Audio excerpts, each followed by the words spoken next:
Hello friends.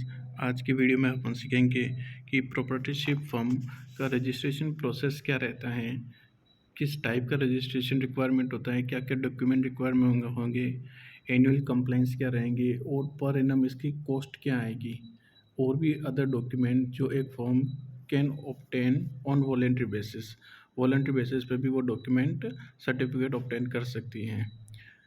Next slide में देखते हैं कि एक्चुअल में प्रोप्राइटरशिप फर्म किसको कहते हैं। प्रोप्राइटरशिप फर्म जो कि अपन कहते हैं कि सिंगल पर्सन, जिसे एक सिंगल पर्सन द्वारा रन किया जाता है, जिसमें कोई भी गवर्नमेंट की एंटिटी का इसमें इनकॉर्पोरेशन नहीं होता है। सिंगल पैन कार्ड होता है जो एज अ पर्सन का होता है। इसके लिए अलग से बिजनेस कोई पैन कार्ड नहीं बनता है, जैसे कि पार्टनरशिप फर्म के लिए अलग से बनता है। साथ में ये एक स्मॉल बिजनेस होता है जो लोकल एरिया में रन होता है, जिसको अपन कह सकते हैं कि अपना बिजनेस। नेक्स्ट स्लाइड में अपन देखेंगे कि डॉक्यूमेंट क्या क्या रिक्वायरमेंट होते हैं अगर अपन किसी प्रोप्राइटरशिप फर्म को एज ए रजिस्ट्रेशन करना चाहें तो। नॉर्मल केवाईसी चाहिए इसमें।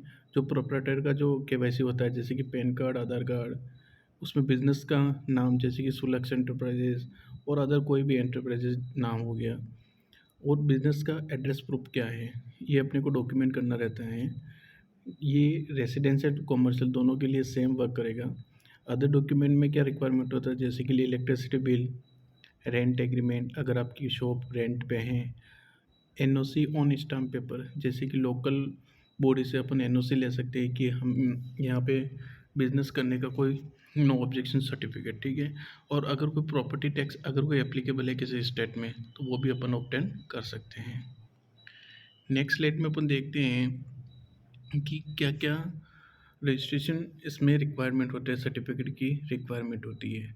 तो सबसे पहले देखते हैं कि अपने को एमएसएमई की रिक्वायरमेंट होती हैं, जो अपन नॉर्मली उद्यम लाइसेंस के रूप में ऑब्टेन करते हैं। Second, GST certificate. GST certificate लेना नेसेसरी नहीं है, वो डिपेंड करता है कि आपका टर्नओवर की लिमिट क्या है, क्या मार्केट प्रोसेस है, क्या आपकी बिजनेस का प्रोसीजर है, उस पर डिपेंड करेगा। थर्ड वन आता है शॉप एक्ट लाइसेंस, जैसे कि राजस्थान में बीआरएन हो गया, और इसे गुमास्ता लाइसेंस भी कहते हैं, जो कि लोकल स्टेट लेवल पे इसको इशू किया जाता है।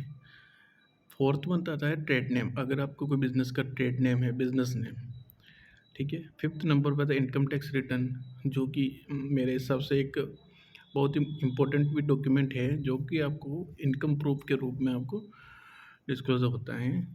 अपन इसको आईटीआर एवरी ईयर फाइल करना रहता है। साथ में सिक्स नंबर पर आता है सीए सर्टिफिकेशन, जो आपके सीए द्वारा प्रोवाइड करते हैं। Professional tax and eight one is current account, आपका बिजनेस का एक करंट अकाउंट किसी गवर्नमेंट एंटिटी या गवर्नमेंट बैंक में होना कंपलसरी है, जिससे कि आपकी स्मूथ फंक्शनिंग हो सके जो भी आपकी ट्रांजेक्शन्स हैं। फर्स्ट वन इज़ अपन देखते हैं कि कैसे सर्टिफिकेट को ऑब्टेन किया जाता है। तो उद्यम के लिए यह एक सेल्फ डिक्लेरेशन बेसिक डॉक्यूमेंट होता है, जो कि गवर्नमेंट द्वारा इसको प्रोवाइड किया जाता है, एमएसएमई गवर्नमेंट, जिसमें बेसिक डॉक्यूमेंट लिखते हैं Aadhaar card, PAN card, Gmail ID, क्या इन्वेस्टमेंट लगा रखा बिजनेस में, बैंक डिटेल क्या है, ठीक है, आप जो प्रोडक्ट ऑफर कर रहे हो उसके एनआईसी कोड क्या है, एंड ये उद्यम सर्टिफिकेट उद्यम जो गवर्नमेंट द्वारा साइट प्रोवाइड की गई हैं वहाँ से अपन ऑब्टेन कर सकते हैं इजीली। उद्यम के बाद आता है जीएसटी रजिस्ट्रेशन प्रोसेस, जो सीजीएसटी एक्ट 2017 या आईजीएसटी एक्ट 2017 से गवर्न होता है। इसमें ऑल इंडिया सेम प्रोसेस रहेगा। यह तब एप्लीकेबल होता है जब आपका बिजनेस का टर्नओवर जो है वो 20 लाख, 10 लाख या फिर 40 लाख क्रॉस करता है। सेम इसे आप वॉलेंट्री बेसिस पे आपकी इच्छा पे भी आप इसको ऑब्टेन कर सकते हैं, जीएसटी सर्टिफिकेट प्राप्त कर सकते हैं। इसमें क्या बेसिक डॉक्यूमेंट लगेगा, जैसे कि पैन कार्ड हो गया, आधार कार्ड, आपका passport size photo, trade name क्या है, लाइट बिल, रेंट एग्रीमेंट अगर आपकी शॉप रेंट पे है। नेक्स्ट आते हैं अपन शॉप एक्ट लाइसेंस, जिसको बीआरएन या गुमास्ता भी कहते हैं। यह लोकेशन बिजनेस की लोकेशन पे डिपेंड करेगा कि आप, जैसे कि स्टेट राजस्थान में है तो आपके लिए बीआरएन एप्लीकेबल होगा। कई और स्टेट है तो जैसे कि गुमास्ता लाइसेंस हो गया, जो कि लोकल म्यूनसिपल कॉरपोरेशन द्वारा इशू किया जाता है इसको। इसको हर साल अपन रिन्यूअल भी करा सकते हैं। लोकल गवर्नमेंट की जो भी स्टेट गवर्नमेंट की जो साइट होती है उससे अपन एप्लीकेशन का प्रोसेस कर सकते हैं। इसमें बेसिक डॉक्यूमेंट वही पैन कार्ड, आधार कार्ड, फ़ोटो और बेसिक डिटेल्स लगती हैं। सी ए सर्टिफिकेट ऐसा सर्टिफिकेट होता है जो चार्टर्ड अकाउंटेंट द्वारा इशू किया जाता है। इसमें आपकी बेसिक इंफॉर्मेशन जो सीए द्वारा पूछी जाती है वो आपको फिल करनी रहती है, और सीए एक लाइसेंस एक लेटर हेड पे बना के देता है आपके बिजनेस के बारे में। नेक्स्ट आता है आपका आईटीआर, इनकम टैक्स रिटर्न, जो कि आप आईटीआर 4, 3 और 2 में फाइल कर सकते हैं। इसको आप अपने प्रोप्राइटर के पैन के बेसिस पे आईटीआर फाइल किया जाएगा। साथ में ये हर साल 31 जुलाई ड्यू डेट को से पहले इसको फाइल करना रहता है, नहीं तो आपको 1000 पेनल्टी एक्स्ट्रा पे करनी रहेगी। और अगर आपकी इनकम मोर देन लिमिट है तो 5000 की पेनल्टी भी इसमें लग सकती है। आईटीआर इसलिए इम्पोर्टेंट है क्योंकि आप कहीं पे भी लोन लेने जाते हो, जैसे कि बिजनेस लोन हो गया,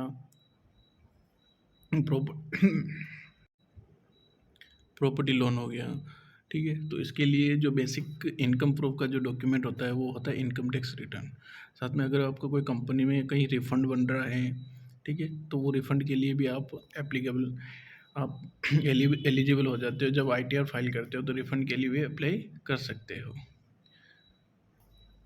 अब आता है कि एनुअल क्या कॉस्ट रहेगी। देखो, जो नॉर्मल जो बीआरए एंड एमएसएमई सर्टिफिकेट है इनकी वन टाइम कॉस्ट आती है, इसमें कोई भी रिन्यूअल फीस नहीं लगती है। इनकम टैक्स रिटर्न का जो भी आपके चार्टर्ड अकाउंटेंट होते हैं जो कि फ़ीस चार्ज करते हैं, नॉमिनल फ़ीस होती है एनुअल बेसिस पे, ठीक है, वो वेरी करती है, डिपेंड करता है कि आपकी फ़ाइल क्या स्ट्रॉन्ग है, उसमें कितनी इनकम शो कर रखी है, ठीक है, और other factor like income tax depend करता है ये। तो ये 1000, 2000, 5000 अलग अलग वेरी करती है, डिपेंड करता है कि आपका काम कितना है। साथ में जो जीएसटी होता है, जीएसटी रजिस्ट्रेशन की जो फ़ीस होती है वो वन टाइम होती है, लेकिन उसमें जो आईटीआर फाइल किए जाते हैं वो मंथली बेसिस पे किया जाते हैं। तो इसकी भी फ़ीस वेरी करती है कि आपका जीएसटी का टर्नओवर क्या है, बिलिंग कितनी होती है मंथली, ठीक है।